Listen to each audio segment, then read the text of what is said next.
Hi friends, ನಮಸ್ಕಾರ ಎಲ್ರಿಗೂ. ಹೇಗಿದ್ದೀರಾ? ಎಲ್ಲರೂ ಚೆನ್ನಾಗಿದ್ದೀರಾ? ನೀವೆಲ್ಲರೂ ಚೆನ್ನಾಗಿದ್ದೀರಾ ಅಂದ್ಕೊಂಡು ಇವತ್ತಿನ ವ್ಲಾಗ್ನ ಶೇರ್ ಮಾಡ್ತಾ ಇದ್ದೀನಿ. Welcome back to my YouTube channel Suma Achar Kannada vlogs. ಇನ್ನು ಯಾರೆಲ್ಲ ನನ್ನ ಚಾನಲ್ನ ಹೊಸದಾಗಿ ನೋಡ್ತಾ ಇದ್ದೀರೋ ದಯವಿಟ್ಟು ಸಬ್ಸ್ಕ್ರೈಬ್ ಮಾಡ್ಕೊಂಡು ನೋಡಿ. ಹಾಗಿದ್ರೆ ಬನ್ನಿ ಇವತ್ತಿನ ವಿಡಿಯೋನ ಶುರು ಮಾಡೋಣ. ಸೊ ಇವತ್ತು ನಾನು ಕಡೆ ಕಾರ್ತಿಕ ಸೋಮವಾರದ ವ್ಲಾಗ್ನ ಶೇರ್ ಮಾಡ್ತಾ ಇದ್ದೀನಿ. ಸೊ ಕಡೆ ಕಾರ್ತಿಕ ಮಾಸದ ಕೊನೆ ವಾರ ಸೋಮವಾರ ಆಗಿರೋದ್ರಿಂದ ಇವತ್ತು ಸ್ವಲ್ಪ ಸ್ಪೆಷಲಾಗಿ ಪೂಜೆ ಮಾಡೋಣ ಅಂತ. ಸೊ ನಾನು ಪ್ರತಿ ವಾರ ಮಾಡಬೇಕಿತ್ತು, ಬಟ್ ಪ್ರತಿ ವಾರ ಮಾಡೋಕ್ಕೆ ಆಗಲಿಲ್ಲ. ಏಕೆಂದರೆ ಅದು ನನಗೆ ಕ್ಲಾರಿಟಿ ಇಲ್ಲದೇ ಇರೋ ಕಾರಣ. ಸೊ ನಾನು ಇದು ಫಸ್ಟ್ ಟೈಮ್ ಮಾಡ್ತಿರೋ ಕಾರಣ ನಾನು ಲಾಸ್ಟ್ ವೀಕೆಲ್ಲ ಮಾಡೋಕ್ಕಾಗಲಿಲ್ಲ. ಸೊ ಇದು ಲಾಸ್ಟ್ ವೀಕು ಕಡೆ ಕಾರ್ತಿಕ ಮಾಸದ ಲಾಸ್ಟ್ ಸೋಮವಾರ. ಸೊ ಈ ವಾರ ಮಾಡೋಣ ಅಂತ ಪ್ರಿಪೇರ್ ಮಾಡ್ತಾ ಇದ್ದೀನಿ. ಸೊ ಇಲ್ಲಿ ನಾನು ಮೊದಲಿಗೆ ಸಂಜೆ 4 ಗಂಟೆಯಿಂದ ವ್ಲಾಗ್ನ ಶುರು ಮಾಡ್ತಾ ಇದ್ದೀನಿ. 4:45 ಆಗಿತ್ತು ಅನ್ಕೋತೀನಿ. ಸೊ ಈಗ ನಾನು ಅಡುಗೆನ ಪ್ರಿಪೇರ್ ಮಾಡ್ತಾ ಇದ್ದೀನಿ. ಸೊ ಇಲ್ಲಿ ನಾನು ಏನು ಮಾಡಿ ಫಸ್ಟಿಗೆ ಬೇಳೆ ಸಾಂಬಾರಿಗೆ ಎಲ್ಲ ಕುಕ್ಕರ್ಗೆ ಹಾಕಿ ತರಕಾರಿ, ಬೇಳೆ, ಸಾಂಬಾರು ಪೌಡ್ರು, ಉಪ್ಪು ಎಲ್ಲನೂ ಹಾಕಿ ಕುಕ್ಕರ್ನ ಒಂದು 2 ವಿಷಲ್ 3 ವಿಷಲ್ ಕೂಗಿಸೋಕ್ಕೆ ಇಟ್ಟಿದ್ದೀನಿ. ಸೊ ಹಾಗೆಯೇ ಇಲ್ಲಿ ಇನ್ನೊಂದು ಕಡೆ ದ್ರಾಕ್ಷಿ ಗೋಡಂಬಿ ಎಲ್ಲ ಹುರ್ಕೋತಾ ಇದ್ದೀನಿ. ಇವತ್ತು ನಾನು ಮಾಡ್ತಿರೋದು ಹಾಲು ಪಾಯಸ ಮಾಡ್ತಿದ್ದೀನಿ, ಶಾವಿಗೆ ಪಾಯಸ. ಸೊ ಹಾಗಾಗಿ ದೇವರ ನೈವೇದ್ಯಕ್ಕೆ ಇಡಬೇಕು. ಹಾಗಾಗಿ ಅನ್ನ, ಸಾಂಬಾರು ಮತ್ತು ಪಾಯಸ, ಬಜ್ಜಿ ಮಾಡೋಣ ಅಂತ ಅಂದ್ಕೊಂಡಿದ್ದೀನಿ. ಸೊ ಇದು ನಾವು ಪ್ರತಿ ವಾರ ಮಾಡಬೇಕು, ಅಂದರೆ ದೇವರಿಗೆ ನೈವೇದ್ಯ ಮಾಡಬೇಕು. ಅದು ಹೇಗೆ ಮಾಡಬೇಕು ಅಂದರೆ ಬೆಳಗ್ಗೆಯಿಂದ ಸಂಜೆವರೆಗೂ ಉಪವಾಸ ಇದ್ದು ಮತ್ತು ಸಂಜೆ ಮೇಲೆ ಸ್ನಾನ ಮಾಡಿಕೊಂಡು ದೇವ್ರ ಮನೆಯೆಲ್ಲ ರೆಡಿ ಮಾಡಿ ಅಡುಗೆ ಎಲ್ಲ ಮಾಡಿ ನೈವೇದ್ಯಕ್ಕೆ ಇಡಬೇಕು. ಸೊ ನನಗೆ ಲಾಸ್ಟ್ ವೀಕೆಲ್ಲ ಹೇಗೆ ಮಾಡಬೇಕು ಏನು ಅಂತ ನನಗೆ ಗೊತ್ತಾಗಲಿಲ್ಲ. ಹಾಗಾಗಿ ನಾನು ಮೊದಲನೇ ವಾರ ಉಪವಾಸ ಇದ್ದೆ, ಬಟ್ ಆ ವಾರ ನನಗೆ ನೈವೇದ್ಯಕ್ಕೆ ಏನೂ ಮಾಡೋಕ್ಕಾಗಲಿಲ್ಲ. ಜಸ್ಟ್ ಒಂದು ಬಾಳೆಹಣ್ಣಿನ ರಸಾಯನ ಮಾಡಿ ಇಟ್ಟಿದ್ದೆ. ಸೊ ಆವಾಗ ನನಗೆ ಯಾಕೋ ಸ್ಯಾಟಿಸ್ಫ್ಯಾಕ್ಷನ್ ಆಗಲಿಲ್ಲ. ನನಗೆ ನೈವೇದ್ಯಕ್ಕೆ ಮಾಡಿ ಇಡಬೇಕು, ಅನ್ನ ಸಾಂಬಾರು ಮಾಡಿ ಇಡಬೇಕು ಅಂತ ಅಂದ್ಕೊಂಡೆ, ಬಟ್ ಅದು ಆಗಲೇ ಇಲ್ಲ. ಹಾಗಾಗಿ ಈ ವಾರ ಏನಾದರೂ ಆಗಲಿ, ಈ ವಾರ ಮಾಡಲೇಬೇಕು, ತುಂಬ ಕಟ್ಟುನಿಟ್ಟಾಗಿ ಮಾಡಬೇಕು ಅಂಥೇಳಿ ಬೆಳಿಗ್ಗೆಯಿಂದ ಉಪವಾಸ ಇದ್ದೆ. ಸೊ ಏನು ಕೂಡ ತಿಂದಿಲ್ಲ, ಒಂದು ಹಣ್ಣು ಫ್ರೂಟ್ಸು ಏನೂ ತಿಂದಿಲ್ಲ. ಬೆಳಿಗ್ಗೆ ಒಂದು ಲೋಟ ಟೀ ಕುಡಿದಿದ್ದೆ ಅಷ್ಟೇ. ಸೊ ಅದು ಬಿಟ್ಟರೆ ಬೇರೆ ಏನೂ ತಿಂದಿಲ್ಲ. ಈ ಟೈಮಲ್ಲಿ ಹಣ್ಣು, ಬಾಳೆಹಣ್ಣಾಗ್ಬೋದು, ಆ್ಯಪಲ್ಲು, ಸೊ ಈ ರೀತಿದೆಲ್ಲ ತಿನ್ಬೋದಂತೆ. ಅದು ನನಗೆ ಗೊತ್ತಿಲ್ಲ. ಸೊ ಇದ್ರ ಬಗ್ಗೆ ನನಗೆ ಕ್ಲಾರಿಟಿ ಇಲ್ಲದೆ ಇರೋ ಕಾರಣ ನಾನು 3 ವಾರ ಉಪವಾಸನ ಮಾಡಿರಲಿಲ್ಲ. ಕೆಲವರು ಪೂರ್ತಿ ಉಪವಾಸ ಇರಬಾರ್ದು ಅಂತಾರೆ, ಕೆಲವರು ಪೂರ್ತಿ ಉಪವಾಸ ಇದ್ದು ಮಾಡಬೇಕು ಅಂತ ಹೇಳ್ತಾರೆ. ಸೊ ನನಗೆ ಅದು ಎರಡರಲ್ಲಿ ಯಾವುದೂ ಕ್ಲಾರಿಟಿ ಇರಲಿಲ್ಲ. ಸೊ ಹಾಗಾಗಿ ನಾನು ಲಾಸ್ಟ್ 3 ವೀಕ್ಸು ನಾನು ಈ ಒಂದು ವ್ರತನ ಮಾಡೋಕ್ಕಾಗಲಿಲ್ಲ. ಸೊ ಅದಕ್ಕೆ ಇದು ಲಾಸ್ಟ್ ವೀಕ್ ಅಲ್ವಾ, ಏನಾದರೂ ಆಗಲಿ ನಾನು ಹೇಗೆ ಮಾಡ್ತೀನೋ, ನನ್ನ ಮನಸ್ಸಿಗೆ ಹೇಗೆ ಬರುತ್ತೋ ಸೊ ಹಾಗೆ ವ್ರತನ ಮಾಡೋಣ. ಮಿಕ್ಕಿದ್ದೆಲ್ಲ ಫಲ ಎಲ್ಲ ದೇವರಿಗೆ ಬಿಟ್ಟಿದ್ದು. ಸೊ ನಾವು ಮಾಡೋ ಪ್ರತಿಯೊಂದು ಕೆಲಸದಲ್ಲೂ ದೇವರಿದ್ದಾನೆ ಅಂತ ನಾವು ನಂಬ್ತೀವಿ. ಸೊ ನಾವು ಇವಾಗ ಏನೇ ಒಂದು ವ್ರತ ಅದರಲ್ಲಿ ತಪ್ಪಿರಲಿ ಸರಿ ಇರಲಿ ಎಲ್ಲದನ್ನು ದೇವರೇ ನೋಡ್ಕೊಳ್ಳಿ ಅಂಥೇಳಿ ಗಟ್ಟಿ ಮನಸ್ಸು ಮಾಡಿ ಸೊ ಈ ಒಂದು ವ್ರತನ ಮಾಡ್ತಾಯಿದ್ದೀನಿ. ಸೊ ವ್ರತ ಅಂಥ ಕಠಿಣವಾದ ವ್ರತ ಅಂತ ಏನೂ ಇಲ್ಲ. ಬೆಳಗ್ಗೆಯಿಂದ ಉಪವಾಸ ಇದ್ದು ಮಧ್ಯಾಹ್ನ ಮೇಲೆ ಸಂಜೆ ಮೇಲೆ ನೈವೇದ್ಯಕ್ಕೆ ಮಾಡಿ, ಸೊ ತುಂಬ ಶ್ರದ್ಧೆಯಿಂದ ನೈವೇದ್ಯಕ್ಕೆ ಮಾಡಿ ಇಡಬೇಕಾಗತ್ತೆ. ಸೊ ಇದಿಷ್ಟು ನಾನು ತಿಳ್ಕೊಂಡಿರೋವಂಥದ್ದು. ಏಕೆಂದರೆ ನಮ್ಮ ಮನೆ ದೇವರು ಸಿದ್ದಪ್ಪಾಜಿ ಆಗಿರೋದ್ರಿಂದ, ಸೋಮವಾರ ನಮ್ಮದು ವಾರ ಆಗಿರೋದ್ರಿಂದ, ಸೊ ಕಾರ್ತಿಕ ಮಾಸದಲ್ಲಿ ಈ ಒಂದು ಪದ್ಧತಿನ ಕೆಲವರು ಮಾಡ್ತಾರೆ. ಸೊ ನಾನು ಕೂಡ ಶುರು ಮಾಡೋಣ ಅನ್ನೋದು ನನ್ನ ಆಸೆ ಇತ್ತು, ಬಟ್ ಲಾಸ್ಟ್ 3 ವೀಕ್ಸ್ ಆಗಲಿಲ್ಲ. ಸೊ ಹಾಗಾಗಿ ಲಾಸ್ಟ್ ಕಡೆ ಕಾರ್ತಿಕ ಸೋಮವಾರದಿಂದ ಅವಾಗಾದರೂ ಮಾಡೋಣ ಅಂಥೇಳಿ ಮಾಡಿದ್ದು. ಸೊ ನೋಡ್ತಾ ಇರ್ಬೋದು, ದೇವ್ರ ಮನೆಯೆಲ್ಲ ಕ್ಲೀನ್ ಮಾಡಿ ದೇವ್ರ ಮನೆ ಹೂವೆಲ್ಲ ಹಾಕಿ ಅಲಂಕಾರ ಮಾಡಿದ್ದೀನಿ. ಸೊ ದೀಪ ಕೂಡ 6 ಗಂಟೆ ಅಷ್ಟರಲ್ಲಿ ದೀಪ ಕೂಡ ಹಚ್ಚಿದ್ದೀನಿ. ಸೊ ನನಗೆ ಇನ್ನು ಸಾಂಬಾರು ಒಗ್ಗರಣೆ ಹಾಕೋದಿತ್ತು, ಅದಕ್ಕೆ 6 ಗಂಟೆ ಮೊದಲಿಗೆ ದೀಪನ ಹಚ್ಬಿಟ್ಟೆ. ಸೊ ದೀಪ ಎಲ್ಲ ಹಚ್ಚಾದ್ಮೇಲೆ ನಾನಿಲ್ಲಿ ನೋಡಿ ಈಗ ಪ್ರಸಾದಕ್ಕೆ ಒಂದು ಬಾಳೆ ಎಲೆನ ಇಟ್ಟಿದ್ದೀನಿ. ಸೊ ಬಾಳೆ ಎಲೆ ಇಟ್ಟು ಅದಕ್ಕೆ ಅರಿಶಿನ ಕುಂಕುಮ ಸೊ ಇದನ್ನೆಲ್ಲ ಇಟ್ಟು ಈಗ ನಾನು ಏನೇನು ಫುಡ್ ಮಾಡಿದ್ದೀನಿ, ಪಾಯಸ, ಅನ್ನ, ಸಾಂಬಾರು ಮತ್ತು ಹೆಸರು ಬೇಳೆ, ಸೊ ಇದಿಷ್ಟು ನಾನು ಮಾಡಿದ್ದೆ ಮತ್ತು ಬಜ್ಜಿ ಮಾಡಿದ್ದೆ. ಸೊ ಇದಿಷ್ಟನ್ನು ಇಟ್ಬಿಟ್ಟು ದೇವರಿಗೆ ನೈವೇದ್ಯ ಕೊಟ್ಟು, ಸೊ ನಮ್ಮ ಏನೇ ನಾವು ಮಾಡಿರೋವಂಥ ವ್ರತದಲ್ಲಿ ಏನೇ ತಪ್ಪಿರಲಿ ಸರಿ ಇರಲಿ ಎಲ್ಲದನ್ನು ದೇವ್ರ ಮೇಲೆ ದೇವರಲ್ಲೇ ಇರಲಿ ಅಂತ ನೆನೆಸ್ಕೊಂಡು ಸೊ ಈ ಒಂದು ವ್ರತನ ನಾನು ಈ ವರ್ಷ ಮಾಡಿದ್ದೀನಿ. ಸೊ ಇದರಿಂದ ನಾನು ಏನೋ ಒಂದು ಅಂದ್ಕೊಂಡು ಮಾಡಿರೋವಂಥದ್ದು. ಸೊ ಆ ಒಂದು ಕೆಲಸ ನನಗೆ ಪ್ರತಿಫಲ ಕೊಟ್ಟರೆ ದೇವರು ನಮಗೆ ಆ ಒಂದು ಕೆಲಸದಲ್ಲಿ ಒಳ್ಳೆಯ ರೀತಿಯಲ್ಲಿ ನಮಗೆ ಸಕ್ಸಸ್ ಅನ್ನೋದನ್ನು ಕೊಟ್ಟರೆ ನಾನು ಖಂಡಿತ ನೆಕ್ಸ್ಟ್ ಇಯರಿಂದ ಪ್ರತಿ ಕಾರ್ತಿಕ ಸೋಮವಾರಕ್ಕೂ ನಾನು ಇದೇ ಒಂದು ವ್ರತನ ಕಂಟಿನ್ಯೂ ಮಾಡ್ತೀನಿ ಅಂತ ಸೊ ನನ್ನ ಒಂದು ಹರಕೆ ಇಟ್ಕೊಂಡು ಈ ಒಂದು ವ್ರತನ ಮಾಡಿದ್ದೀನಿ.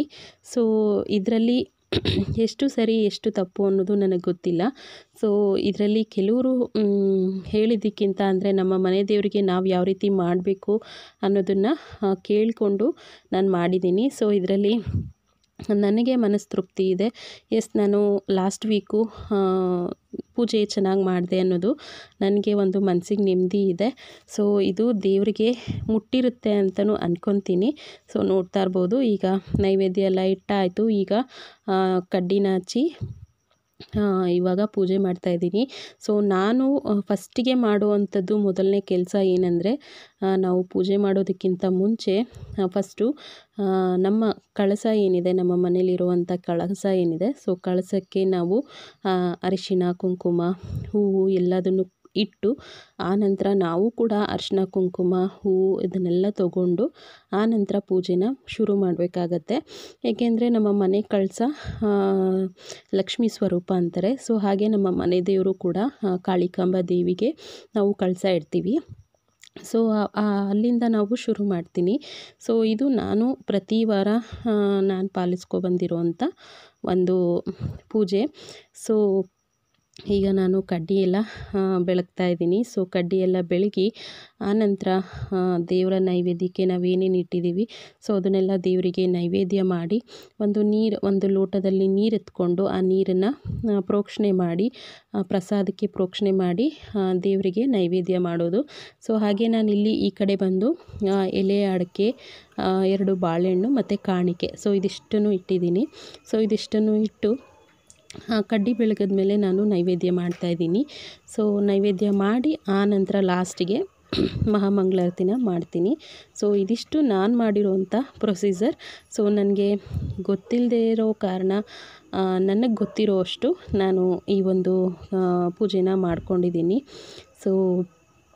ಸೊ ನೀವೆಲ್ಲ ಹೇಗೆ ಕಡೆ ಕಾರ್ತಿಕ ಮಾಸದಲ್ಲಿ ಪೂಜೆ ಮಾಡಿದ್ರಿ ಅಂತ ನನಗೆ ಕಮೆಂಟ್ ಮಾಡಿ. ಸೊ ಇದು ನನಗೆ ನಿಜವಾಗ್ಲೂ ತುಂಬ ಮನಸ್ಸಿಗೆ ನೆಮ್ಮದಿ ಆದಂಥ ಪೂಜೆ. ಸೊ ನಾನು ಬೆಳಗ್ಗೆಯಿಂದ ಉಪವಾಸ ಇದ್ದಿದ್ದು ಲಾಸ್ಟಿಗೆ ದೇವಸ್ಥಾನಕ್ಕೆ ಹೋಗಿ ಬಂದು ಉಪವಾಸನ ಬಿಡಬೇಕಿತ್ತು. ಅಂದರೆ ಒಪ್ಪತ್ತು ಬಿಡೋದು ಅಂತ ಹೇಳ್ತಾರೆ. ಸೊ ಆ ರೀತಿ ನಾನು ಒಪ್ಪತ್ತು ಕೂಡ ಬಿಟ್ಟೆ. ಉಪ್ಪತ್ತು ಬಿಡೋದು ಹೇಗೆ ಅಂದರೆ, ದೇವ್ರ ಮನೆ ಮುಂದೆ ನೆಲನ ಕ್ಲೀನಾಗಿ ವಾಶ್ ಮಾಡಿ ನೆಲದಲ್ಲಿ ಊಟ ಮಾಡೋದು, ಊಟ ಮಾಡಿ ನಾವು ನಮ್ಮ ಉಪವಾಸನ ಬಿಡಬೇಕಾಗತ್ತೆ. ಸೊ ಆ ರೀತಿ ಎಲ್ಲ ಮಾಡಿದೆ. ಬಟ್ ಅದೆಲ್ಲ ವೀಡಿಯೋ ಮಾಡ್ಕೊಳಕ್ಕಾಗಲಿಲ್ಲ. ಸೊ ಮಾಡಲೂ ಇಲ್ಲ ಕೂಡ, ಯಾಕೆಂದರೆ ಅದೆಲ್ಲ ಸುಮ್ಮನೆ ತೋರಿಕೆ ಆಗುತ್ತೆ ಅಂತ ಅಂದ್ಬಿಟ್ಟು ನಾನು ಅದನ್ನೆಲ್ಲ ವೀಡಿಯೋ ಮಾಡಲಿಲ್ಲ. ಲಾಸ್ಟಿಗೆ ನೋಡಿ, ಇದು ನಮ್ಮ ಮನೇಲಿ ಪ್ರತಿ ಸೋಮವಾರ ನಾವು ಮಾಡಬೇಕಾದಂಥ ಪೂಜೆ. ಸೊ ನಾವೇನೇ ಕಡ್ಡಿ ಬೆಳಗ್ಸಿದ್ರು ಏನೇ ಕರ್ಪೂರ ಹಚ್ಚಿದ್ರು ಸೊ ಲಾಸ್ಟಲ್ಲಿ ಸಾಂಬ್ರಾಣಿ ಹೊಗೆನ ಹಾಕಲೇಬೇಕು ನಮ್ಮ ಮನೆ ದೇವರಿಗೆ. ಸೊ ಅದರಿಂದ ನಮಗೆ ಪೂಜೆ ಫಲಿಸುತ್ತೆ ಅನ್ನೋದು ನಮ್ಮ ಒಂದು ನಂಬಿಕೆ. ಸೊ ಹಾಗಾಗಿ ಸಂಜೆ ಟೈಮ್ ಆಗಿರೋದ್ರಿಂದ ಸೋಮವಾರ ಕಾರ್ತಿಕ ಸೋಮವಾರ ಆಗಿರೋದ್ರಿಂದ ನಾನು ಪೂಜೆ ಕೂಡ ಧೂಪ ಕೂಡ ಹಾಕ್ತಾಯಿದ್ದೀನಿ. ಸೊ ಈ ರೀತಿ ಮನೆ ಎಲ್ಲ ಮೂಲೆಗೂ ನಾವು ಧೂಪನ ಹಾಕೋ-ಬಂದರೆ ನಮ್ಮ ಮನೆಗೆ ಬರುವಂಥ ಯಾವುದೇ ಕೆಟ್ಟ ಶಕ್ತಿಗಳಾಗ್ಬೋದು, ಯಾವುದೇ ಒಂದು ಸಣ್ಣ ಕ್ರಿಮಿಕೀಟಗಳಾಗ್ಬೋದು, ಯಾವುದೂ ಕೂಡ ಬರೋದಿಲ್ಲ. ಎಲ್ಲ ಅಲ್ಲೇ ಅವಾಯ್ಡ್ ಆಗುತ್ತೆ. ಸೊ ನಮ್ಮ ಹೊಸ್ಲಿನ ಒಳಗೆ ಯಾವುದೇ ಕ್ರಿಮಿಕೀಟಗಳಾಗ್ಬೋದು ಏನೂ ಬರೋದಿಲ್ಲ ಅನ್ನೋದು ಒಂದು ನಂಬಿಕೆ. ಸೊ ಹಾಗೆ ಇದು ನಮ್ಮ ದೇವರಿಗೆ ತುಂಬ ಪ್ರಿಯವಾದ ಪೂಜೆ ಇದು. ಹಾಗಾಗಿ ಈಗ ನಾನು ಧೂಪ ಕೂಡ ಹಾಕ್ಕೋತಾ ಇದ್ದೀನಿ.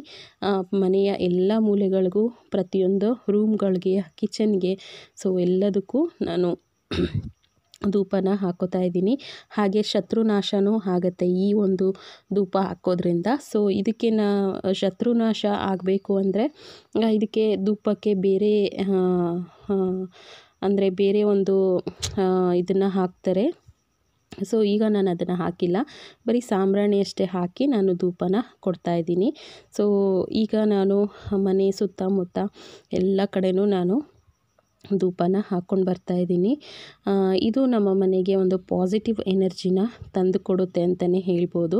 ನಿಜವಾಗ್ಲೂ ಹೇಳ್ತೀನಿ ಸ್ನೇಹಿತರೆ, ಅವತ್ತಿನ ದಿನ ನನಗೆ ಯಾವುದೇ ಥರದ ಒಂದು ಸುಸ್ತಾಗ್ಬೋದು, ಹೊಟ್ಟೆ ಹಸಿತಾ ಇದೆ ಅನ್ನೋದಾಗ್ಬೋದು, ಏನೂ ಅನಿಸ್ಲಿಲ್ಲ.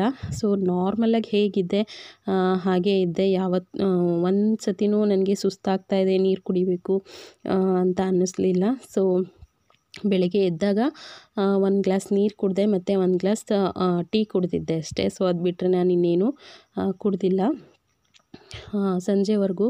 ನಾನು ರಾತ್ರಿ ಊಟ ಮಾಡಿದಾಗ ಒಂದು 9 ಗಂಟೆ ಆಗಿತ್ತು. ಸೊ ಅಲ್ಲಿವರೆಗೂ ನಾನು ಆರಾಮಾಗೇ ಇದ್ದೆ. ಸೊ ಇದಿಷ್ಟೆಲ್ಲ ಮಾಡಾದಮೇಲೆ ಮೊದಲಿಗೆ ದೇವಸ್ಥಾನಕ್ಕೆ ಹೋಗಿ ದೇವ್ರ ದರ್ಶನ ಮಾಡ್ಕೊಂಡು ಬರಬೇಕು. ಸೊ ಫಸ್ಟಿಗೆ ಇಲ್ಲಿ ಶಿವನ ದೇವಸ್ಥಾನಕ್ಕೆ ಬಂದಿದ್ದೀವಿ. ತುಂಬ ಚೆನ್ನಾಗಿ ಅಲಂಕಾರ ಮಾಡಿದರು. ಇಲ್ಲಿ ನಮ್ಮ ಮನೆ ಹತ್ರನೇ ಇರುವಂಥ ಶಿವನ ದೇವಸ್ಥಾನಕ್ಕೆ ಬಂದಿದ್ದೀವಿ. ಸೊ ಇಲ್ಲಿ ಶಿವನ ದೇವಸ್ಥಾನದಲ್ಲಿ ಪ್ರದಕ್ಷಿಣೆ ಎಲ್ಲ ಹಾಕ್ಕೊಂಡು ಇಲ್ಲಿ ನಾನು ತೀರ್ಥ ಇದೆಲ್ಲ ಏನಿತ್ತು ಸೊ ಅದನ್ನೆಲ್ಲ ಕುಡ್ಕೊಂಡು ಆನಂತರ ನಾನು ಮನೆಗೆ ಬಂದು ಉಪವಾಸನ ಬಿಟ್ಟೆ. ಸೊ ಅದನ್ನು ನಾನು ವಿಡಿಯೋ ಮಾಡ್ಕೊಂಡಿಲ್ಲ, ಏಕೆಂದರೆ ನಾನು ಫಸ್ಟಿಗೆ ಹೇಳ್ದಂಗೆ ಸುಮ್ಮನೆ ಅದೆಲ್ಲ ತೋರಿಕೆ ಆಗುತ್ತೆ. ಸೊ ತೋರಿಕೆಗೋಸ್ಕರ ಇದೆಲ್ಲ ತೋರಿಸ್ತಾರೆ ಅನ್ನೋದು ಬೇಡ ಅಂತೇಳಿ ಅದನ್ನೆಲ್ಲ ನಾನು ವಿಡಿಯೋ ಮಾಡಲಿಲ್ಲ. ಫಸ್ಟಿಗೆ ನೆಲದಲ್ಲಿ ಊಟ ಮಾಡಿ ಉಪವಾಸನ ಬಿಟ್ಟಿದ್ದಾಯಿತು. ಈಗ ನೋಡಿ ದೇವಸ್ಥಾನದಲ್ಲಿ ಎಲ್ಲ ಕಡೆ ದೀಪಾರಾಧನೆ ಮಾಡಿದ್ದಾರೆ. ತುಂಬ ಚೆನ್ನಾಗಿ ಮಾಡಿದರು. ಹಾಗೆ ನನ್ನ ವಾಯ್ಸ್ ಫುಲ್ಲು ಹೋಗ್ಬಿಟ್ಟಿದೆ ಸ್ನೇಹಿತರೆ, ಏಕೆಂದರೆ 2-3 ದಿವಸದಿಂದ ಸಿಕ್ಕಾಪಟ್ಟೆ ಥ್ರೋಟ್ ಇನ್ಫೆಕ್ಷನ್ ಆಗಿದೆ ಮತ್ತು ಜ್ವರ. ಸೊ ಈ ರೀತಿ ಆಗಿರೋದಕ್ಕೆ ನಾನು ವಿಡಿಯೋನ ಅಪ್ಲೋಡ್ ಮಾಡೋಕ್ಕಾಗ್ತಿಲ್ಲ. ಸೊ ಮಾಡಿರಲಿಲ್ಲ. ಇವತ್ತು ಸ್ವಲ್ಪ ಕಮ್ಮಿ ಇತ್ತು, ಆದರೂ ಕೂಡ ಸ್ವಲ್ಪ ವಾಯ್ಸ್ ಒಳಗೆ ಹೋಗ್ತಾ ಇದೆ, ಜಾಸ್ತಿ ಮಾತಾಡೋಕ್ಕಾಗ್ತಾಯಿಲ್ಲ. ಆದರೂ ಕೂಡ ವಿಡಿಯೋ ಅಪ್ಲೋಡ್ ಮಾಡಲೇಬೇಕು ಅಂಥೇಳಿ ಈ ಒಂದು ವಿಡಿಯೋನ ವಾಯ್ಸ್ ಓವರ್ ಕೊಡ್ತಾ ಇದ್ದೀನಿ. ಸೊ ನೋಡ್ತಾ ಇರ್ಬೋದು. ಸೊ ದೇವಸ್ಥಾನದಲ್ಲಿ ಸುತ್ತಮುತ್ತ ದೀಪಾರಾಧನೆ ಮಾಡಿದರು. ನಿಜವಾಗ್ಲೂ ಇದೆಲ್ಲ ನೋಡೋಕ್ಕೆ ತುಂಬಾ ಖುಷಿ ಆಗ್ತಾಯಿತ್ತು. ಸೊ ಹಾಗೆ ಸ್ನೇಹಿತರೆ, ಇವತ್ತಿನ ನನ್ನ ಒಂದು ಕಾರ್ತಿಕ ಮಾಸದ ಕೊನೆಯ ಸೋಮವಾರದ ಪೂಜೆ ಹೀಗಾಗಿತ್ತು. ಸೊ ನೀವೆಲ್ಲ ಹೇಗೆ ಪೂಜೆ ಮಾಡಿದ್ರಿ ಅನ್ನೋದನ್ನು ನನಗೆ ಕಮೆಂಟ್ ಮೂಲಕ ತಿಳಿಸಿ. ಹಾಗೆ ಈ ವಿಡಿಯೋ ನಿಮಗೆ ಸ್ವಲ್ಪನಾದರೂ ಇಷ್ಟ ಆಗಿದರೆ ಲೈಕ್ ಮಾಡಿ, ಶೇರ್ ಮಾಡಿ, ಕಮೆಂಟ್ ಮಾಡಿ. ಹಾಗೆ ಸಬ್ಸ್ಕ್ರೈಬ್ ಮಾಡ್ಕೊಳ್ಳದೆ ಯಾರೆಲ್ಲ ನೋಡ್ತಾ ಇದ್ದೀರೋ ದಯವಿಟ್ಟು ಸಬ್ಸ್ಕ್ರೈಬ್ ಮಾಡಿಕೊಂಡು ವಿಡಿಯೋನ ನೋಡಿ ಅಂತ ಕೇಳ್ಕೊತಾ ಇದ್ದೀನಿ. ಪ್ಲೀಸ್ ಸಪೋರ್ಟ್ ಮಾಡಿ. ನಿಮ್ಮೆಲ್ಲರ ಒಂದು ಸಪೋರ್ಟ್ ನನಗೆ ತುಂಬ ಅಂದರೆ ತುಂಬ ಮುಖ್ಯ ಆಗುತ್ತೆ ಅಂತ ಹೇಳ್ತಾ, ಸೊ ನೋಡ್ತಾ ಇರ್ಬೋದು ಹೊರಗಡೆ ಹೀಗಿತ್ತು ದೇವಸ್ಥಾನದ ಅಲಂಕಾರ. ಸೊ ಹಾಗೆ ಈ ವಿಡಿಯೋನ ಇಲ್ಲಿಗೆ ಎಂಡ್ ಮಾಡ್ತೀನಿ ಸ್ನೇಹಿತರೆ. ಥ್ಯಾಂಕ್ ಯು, ಬಾಯ್ ಸ್ನೇಹಿತರೆ. ಮತ್ತು ಇನ್ನೊಂದು ಹೊಸ ವಿಡಿಯೋ ಜೊತೆ ಮತ್ತೆ ಸಿಗ್ತೀನಿ. ಬಾಯ್, ಟೇಕ್ ಕೇರ್.